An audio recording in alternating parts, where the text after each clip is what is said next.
My name is Cole Skoog, and my presentation is about the Christianization in Sapmi and contemporary beliefs of the Sami. In this presentation, I will examine the history of Christianization in Sapmi and how Christianity took hold.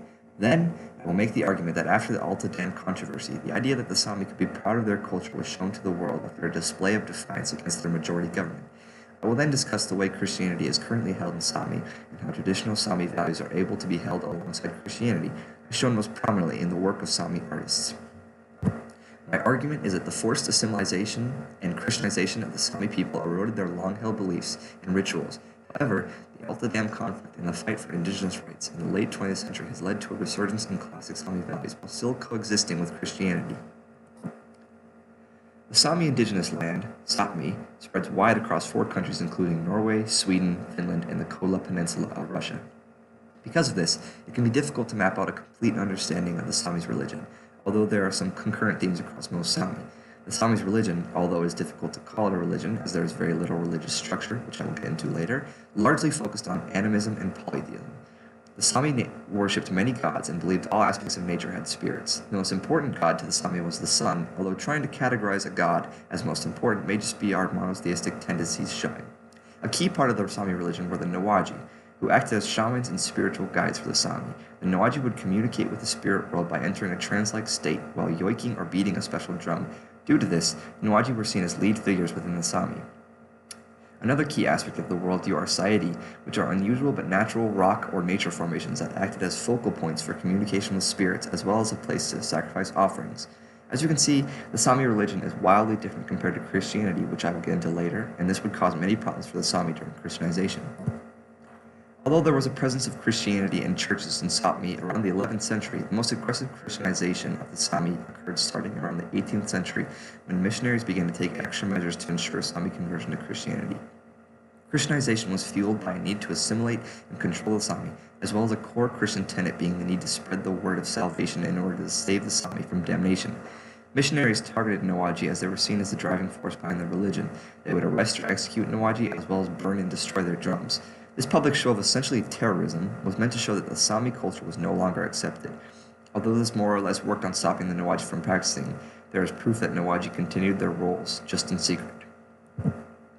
There exist several deep conflicts between the Sami and Christian beliefs that made conversion especially difficult, and the Sami seem especially barbaric to outsiders.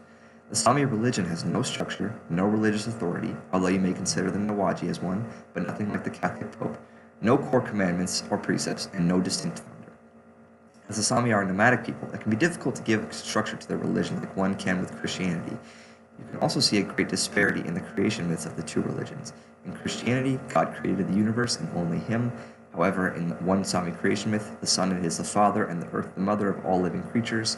In Christianity, God created. In the Sami creation myth, the sun and the earth gave birth to all living things. As you can see, there's a disparity between creation and birth.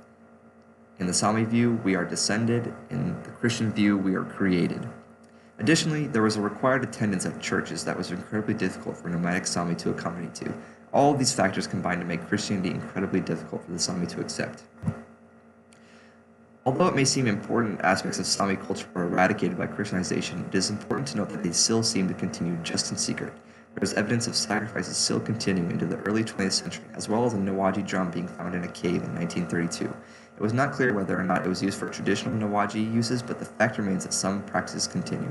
Additionally, I believe that one could look at Sami poets such as Niels Aslak Valkeapää and see them as a spiritual guide for the Sami. In this way, you could consider Valkeapää a modern-day Nawaji, but even now, Nawaji still act as healers and shamans in some areas of Sapmi. In this way, we can see that although Christianization seeks to eradicate the old Sami religion, the practices continued, albeit in hiding. Although it may have seemed incredibly difficult for the Sami to accept Christianity, a distinct sect of Lutheranism was able to appeal to them. Laestadianism, a movement within Lutheranism started by Lars Levi Laestadius, acted as a remediation in Christianity for the Sami. Laestadius was born in Sweden to a Sami mother and spoke 4 different languages for the Sami. Laestadianism worked well for the Sami for many reasons, including Laestadius using Sami language in his preachings, a focus on allowing the people to teach themselves the Bible, and the huge problem of alcoholism for the Sami that Laestadianism seemed to solve. The Laestadianist movement preached self-control and penance. This directly benefited the Sami, as it was able to efficiently solve the problems for them Many Sami still remain Lasetianists today, although I would argue against looking at Lasetianism in a positive light, as it still served as a tool of eroding Sami religion, even though it eased access for the Sami. Moving forward to the 20th century, one event served as the catalyst in the fight for Sami indigenous rights and brought a modern light to the depression Sami faced. The Norwegian government proposed constructing a dam in the 1970s that would flood important reindeer migration routes. This caused an outrage for many in Norway, and soon enough people were protesting both the construction site as well as in front of the Norwegian parliament. The fight was for both Sami indigenous rights, but also environmental issues as well.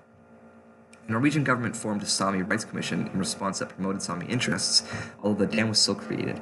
Regardless, the event was an important step in the fight for not just Sami rights, but indigenous rights worldwide. It showed that the minority could have a voice and that one could stand up for their culture. I believe this event catalyzed an imbued sense of Sapmi in people that had been discouraged for the past couple centuries. After this event, several important steps were made in the fight for Sami rights. Norway ratified the ILO 169 Convention, which recognized the Sami as an indigenous people and gave them certain rights. Norway also established the most influential Sami parliament with funding from the Norwegian government, as well as ratifying Sami rights into the actual Norwegian constitution.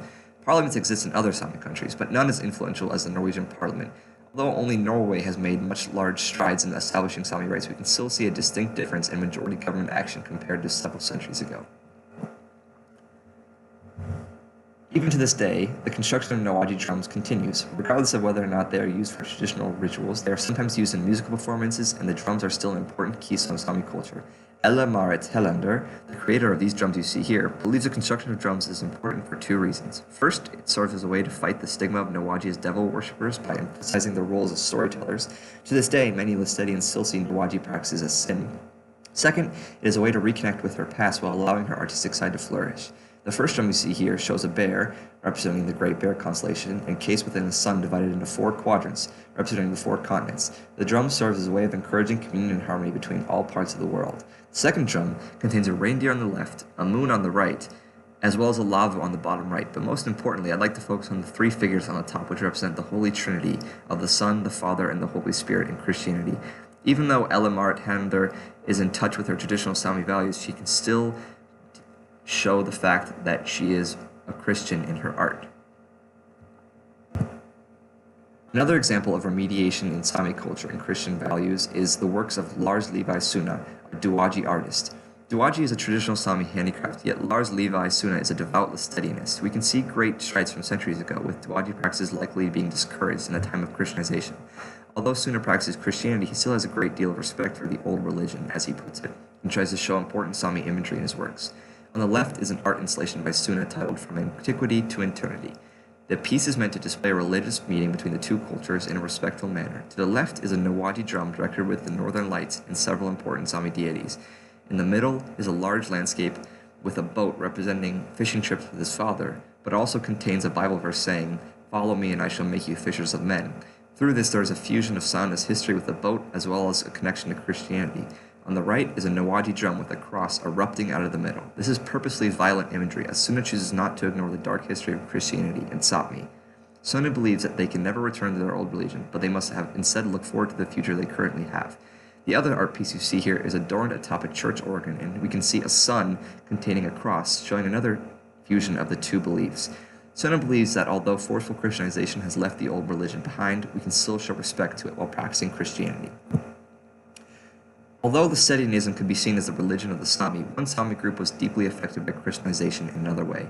The Skolt Sami, residing mostly in Russia and Finland, but also somewhat in Norway, were converted by Saint Tryphon of Pichenga to Eastern Orthodoxy in the 16th century, well before Lasetius or most other efforts of Christianization. Even now, the Skolt Sami hold pilgrimage to honor Saint Tryphon that is devoid of any other Sami groups. In this way, the Skolt Sami are distinctly unique compared to other Sami groups. This is largely due to their close relation to Russia, while most Sami inhabit Scandinavian countries. This sort of cultural as well as religious divide has largely separated the Skolt Sami from the rest of the Sami, although we remain a part of the Sami whole. And in this picture here, you can see a Sunday school of Skolt Sami, and you can see many of them wearing their traditional gaktis, or at least a form of them, so you can see they are still in touch with their old culture while still practicing their new beliefs of Christianity. Although a long history of vicious Christianization has essentially eradicated the old Sami religion, it has not been completely erased from history. Although many Sami today are practicing Christians, many important aspects of Sami culture like yoiking, Nawaji, and Sami drums continue. People are no longer discouraged to embrace their culture, and I believe we may even see a return to older Sami beliefs eventually. It may be difficult to move past the deeply rooted history of Christianization, but I believe a certain level of remediation has been met between Christianity and Sapmi and traditional values. What the future holds for the Sami, I am not entirely sure, but I do feel it is moving in a positive direction. Thank you.